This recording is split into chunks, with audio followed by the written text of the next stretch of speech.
হেলিকপ্টারের মাধ্যমে আকাশপথে অমরপুর, করবুক, শান্তিরবাজার, বিলুনিয়া, মাতাবাড়ি, মেলাঘর, বিশালগড় এবং আগরতলা সহ বিভিন্ন বন্যা কবলিত এলাকা পরিদর্শন করেন মুখ্যমন্ত্রী। শুক্রবার উদয়পুরে বানভাসী শরণার্থীদের আশ্রয় শিবির পরিদর্শন করেন মুখ্যমন্ত্রী। কথা বলেন বন্যা দুর্গতদের সাথে।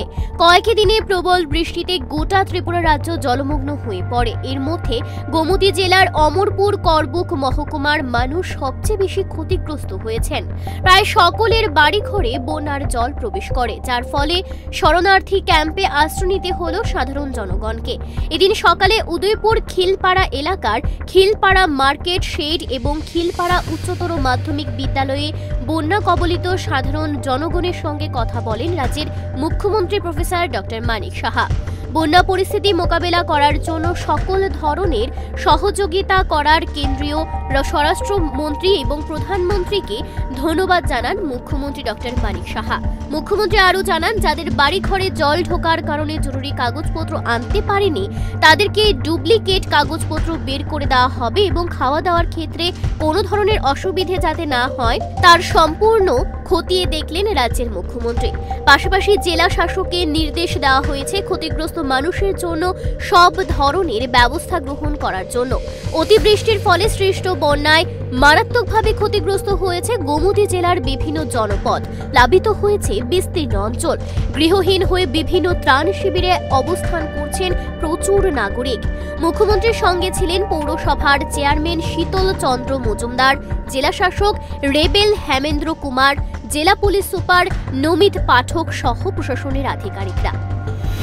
বিধায়করা সব জায়গায় যাচ্ছে, সরকার তো কাজ করছে, পাশাপাশি এই কাজটা হচ্ছে আমাদের, বিশেষ করে আমাদের কেন্দ্রীয় সরকার যেভাবে সাহায্য করছে, অমিত শাহজিকে আমি বারবার ধন্যবাদ দিতে চাই। মাননীয় প্রধানমন্ত্রীজিও জানেন তো যেভাবে সব বিষয়ে যা বলছি তাই দিচ্ছেন। তো এনডিআরএফ টিমও এখানে এসছে, হেলিকপ্টার দিচ্ছে, সমস্ত সামগ্রী বিভিন্ন জায়গায় ফুড প্যাকেটগুলো দেওয়া হচ্ছে, যা এক্সট্রিম যা যা করার তাই করছে।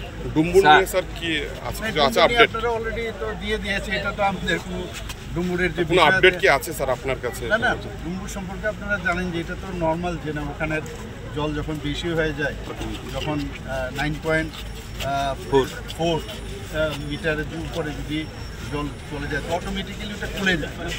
স্যার বলছি, এই বন্যায় ক্ষতিগ্রস্ত যারা বানবাসী মানুষ আছেন তারা হঠাৎ এই জল প্রবেশ করায় তাদের প্রয়োজনীয় কাগজপত্র কেউই ঘর থেকে বের করতে পারেননি।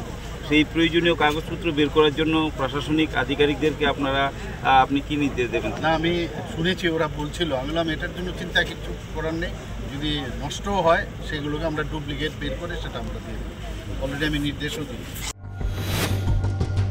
শরণার্থী শিবিরের আশ্রয় নেওয়া লোকজনদের শারীরিক দিকে নজর রাখতে স্বাস্থ্য দপ্তরের টিম অস্থায়ী শিবিরগুলিতে যাচ্ছে। গত কয়েকদিনের প্রবল বৃষ্টিপাতের ফলে বিদ্যুৎ নিগমের অনেক ক্ষয়ক্ষতি হয়েছে। যুদ্ধকালীন ভিত্তিতে সংস্কার করে মানুষকে পরিষেবা দেওয়ার উদ্যোগ নিচ্ছে নিগম কর্তৃপক্ষ।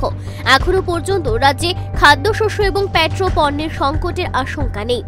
জাতীয় সড়কের ওপর ভূমিধস এবং গাছ ভেঙে পড়েছে। এই ধ্বংসস্তূপ পরিষ্কার করার জন্য যুদ্ধকালীন ভিত্তিতে প্রশাসন মাঠে নেমেছে। এক কথায় ভয়াবহ এই প্রাকৃতিক দুর্যোগ মোকাবেলায় রাজ্য সরকার দুর্গত মানুষের পাশে দাঁড়িয়ে দিন রাত এক করে কাজ করে চলেছে, যা নিশ্চয়ই প্রশংসার যোগ্য। রাজ্য এবং জেলা প্রশাসনকে সহযোগিতা করার জন্য জনগণের এগিয়ে আসা উচিত।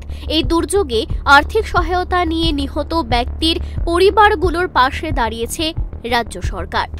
Bureau report, Times 24।